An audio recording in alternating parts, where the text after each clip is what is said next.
আজকে যে সত্যি ঘটনাটা শুরু করছি সেটা উত্তরপ্রদেশের মুজফ্ফরনগর জেলার রোডকালি নামের একটা গ্রাম।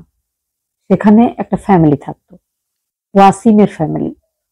ওয়াসিম, যার বয়স হচ্ছে 28 বছর, তার স্ত্রী বয়স 24 বছর। 2020 সালে তাদের দুজনের বিয়ে হয়েছিল। বর্তমানে তাদের এক ছেলে ও এক মেয়ে রয়েছে। ছেলের বয়স 4 বছর, নাম হচ্ছে রিহান। আর মেয়ের বয়স 1 বছর, নাম হচ্ছে আনায়া। তো 4 জনের সুখের সংসার তাদের। ওয়াসিম কিন্তু নিজের বাড়িতে স্ত্রীর সাথে থাকে না, মাঝে মাঝে সে ছুটিতে বাড়ি আসে। বেশিরভাগ সময় সে কখনো উত্তরপ্রদেশে, কখনো রাজস্থানে, কখনো হরিয়ানাতে, কখনো চণ্ডীগড়ে।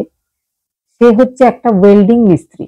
তো সে নিজের কাজে বেশিরভাগ সময় বিভিন্ন জায়গায় ঘুরতে থাকে। ছুটিতে সে বাড়ি আসে। প্রত্যেক দিন সে বাড়িতে নিজের স্ত্রীর সাথে, নিজের বাচ্চাদের সাথে ভিডিও কলে কথা বলে।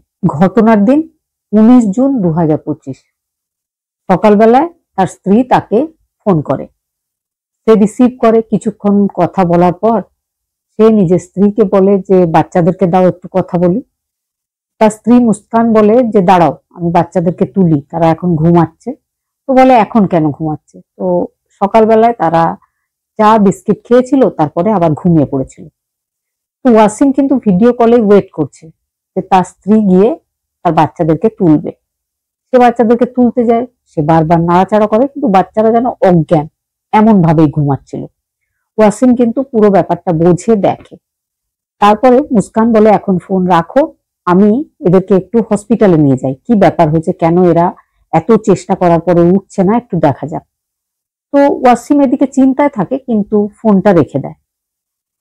আর ওয়াসিমের স্ত্রী মুস্কান বাচ্চা দুটোকে নিয়ে, পাশেই ছিল তার ভাসুর, তাকে ডেকে হসপিটালে চলে যায়।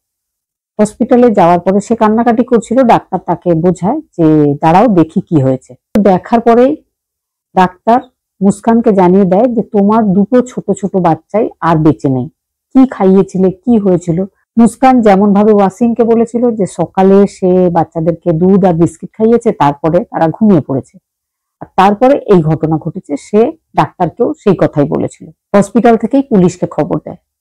হসপিটাল থেকে আর পুলিশের টিম থেকে জানানো হয় যে বাচ্চা দুটো একসাথে মারা গেছে। নিশ্চয় তার মানে কিছু একটা অস্বাভাবিক ঘটেছে। সেটা কি, সেটা জানার জন্য পোস্টমর্টমটা খুব দরকার। কিন্তু বাচ্চাদের মা কাঁদছিল আর পুলিশকে বলছিল যে সে একদম চায় না যে বাচ্চাদের পোস্টমর্টম হোক, কারণ বাচ্চারা এমনিতেই মারা গেছে, তারপরে আবার ছোট ছোট দেহকে ওইভাবে কাটাছেঁড়া করা হোক, সেটা সে চায় না। পুলিশ টিমের সাথে যখন ওয়াসিমের দাদা কথা বলে, সে কিন্তু বলে ওয়াসিম আসুক, সে যা বলবে সেটাই হবে। ওয়াসিমকে খবর দেওয়া হয়েছিল।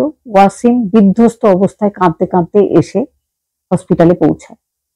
সে বলে হ্যাঁ, সেও জানতে চায় যে হঠাৎ করে কি এমন হয়েছে যে দুটো বাচ্চাই একসাথে এইভাবে মারা গেছে। পোস্টমর্টম শুরু হয়ে যায়। পোস্টমর্টমের পরে যে রিপোর্টটা আসে যে বিষাক্ত কোনো জিনিস খাবার পরে সেম ধরনের বিষাক্ত জিনিস দুজনের পেটের মধ্যেই রয়েছে, এই জন্য তারা মারা গেছে। এবার বাড়িতে বাবা থাকতো না, আশেপাশে কেউ আসেনি, কেউ বাইরেও যায়নি, বাচ্চারা শুধুই মায়ের সাথে ছিল।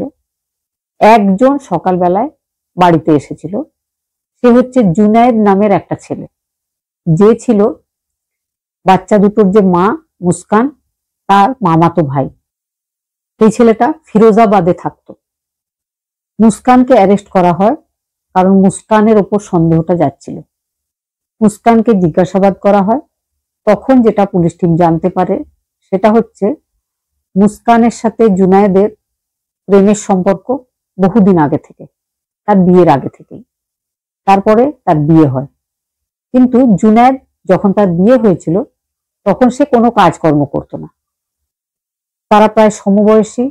মুস্কানের বিয়ে হয়ে যায়। মুস্কান ঘর সংসার শুরু করে। মুস্কানের হাজবেন্ড বেশিরভাগ বাইরেই থাকতো।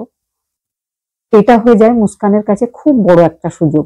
মুস্কানের হাজবেন্ড বাইরে থাকতো আর প্রায় প্রতিদিন জুনায়েদ তার বাড়ি চলে আসতো, রাত দিন তার সাথে থাকতো। বাচ্চারা এতটাই ছোট ছিল যে তারা কিছু বুঝতেও পারতো না, আর আশেপাশের লোকজন কে কি ভাবছে সেই ব্যাপারে মুস্কানের এতটুকু মাথা ব্যথা ছিল না। বাচ্চাদের বাবা ওয়াসিম 3 দিন আগে নিজের বাড়ি থেকে চণ্ডীগড় গেছিল। জুনায়েদ আর জুনায়েদের প্রেমিকা, বাচ্চাদের মা মুস্কান দুজনে মিলে ঠিক করে যে তারা এবার বিয়ে করবে। কিন্তু জুনায়েদ নিজের অসুবিধার কথা মুস্কানকে জানায়। সে বলে সে খুব বড় বা বেশি মাইনের কাজ করে না, ছোটখাটো একটা কাজ করে, তাতে সে শুধু মুস্কানের দায়িত্বটাই নিতে পারবে। মুস্কানকে নিয়ে সে পালিয়ে যাবে অনেক অনেক দূরে, কেউ তাদেরকে খুঁজে পাবে না। কিন্তু বাচ্চা দুটো যদি থাকে, দায়িত্বটা অনেক বড়, তাদের ভরণ পোষণ, পড়াশোনা, তাতে খরচ অনেক। সেই খরচ করার ক্ষমতা এই মুহূর্তে জুনায়েদের নেই। তাহলে বাচ্চারা যদি না থাকে তাহলে খুব সুবিধা হয়। আর বাচ্চাদেরকে সঙ্গে নিয়ে সে যদি যেতে হয় তাহলে কিন্তু সে এই মুহূর্তে মুস্কানকে সাথে নিয়ে যেতে পারবে না। তারপরে দুজনে আবার অনেক আলাপ আলোচনার পর ঠিক করে যে বাচ্চা দুটোকে সরিয়ে ফেলতে হবে। সরিয়ে ফেলার পুরো ব্যবস্থাটা জুনায়েদ করেছিল। জুনায়েদ দোকান থেকে কীটনাশক আর রসগোল্লা দুটোই কিনে দিয়ে গেছিল বাচ্চাদের মাকে। প্ল্যান মোতাবেক রসগোল্লার মধ্যে কীটনাশক দিয়ে দুটো বাচ্চাকেই খাইয়ে দেয় মুস্কান। তারপরে তারা নিজে নিজেই ঘুমিয়ে পড়ে। আর বেলার দিকে সে ইচ্ছা করেই নিজের হাজবেন্ডকে এই ব্যাপারগুলো তার সামনে ঘটাবার জন্য ফোন করেছিল। আর হাজবেন্ডকে দেখিয়েছিল যে বাচ্চারা চা বিস্কিট খাওয়ার পরে শুয়ে গেছে, আর উঠছে না। হাজবেন্ড যাতে ভাবে যে স্বাভাবিকভাবেই দুজন বাচ্চা একসাথে কিছু একটা খেয়েছিল হয়তো, তারপরে মারা গেছে। কিন্তু তাদের যে পোস্টমর্টম হবে, পুরো ব্যাপারটা জানা যাবে, বা সে আর তার বয়ফ্রেন্ড দুজন ধরা পড়বে, সে ভাবেনি। এখন মুস্কান আর মুস্কানের মামাতো ভাই, মুস্কানের প্রেমিক জুনায়েদ, দুজনেই পুলিশ কাস্টাডিতেই রয়েছে। মুস্কানের পাড়ার লোকজনেরা অবাক হয়েছে। তারা এই ঘটনার পর 2 দিন রান্নাও করতে পারেনি। একজন মা নিজের হাতে নিজের ছোট ছোট বাচ্চাদের কিভাবে শেষ করে দিতে পারে তাদের মাথায় আসছে না।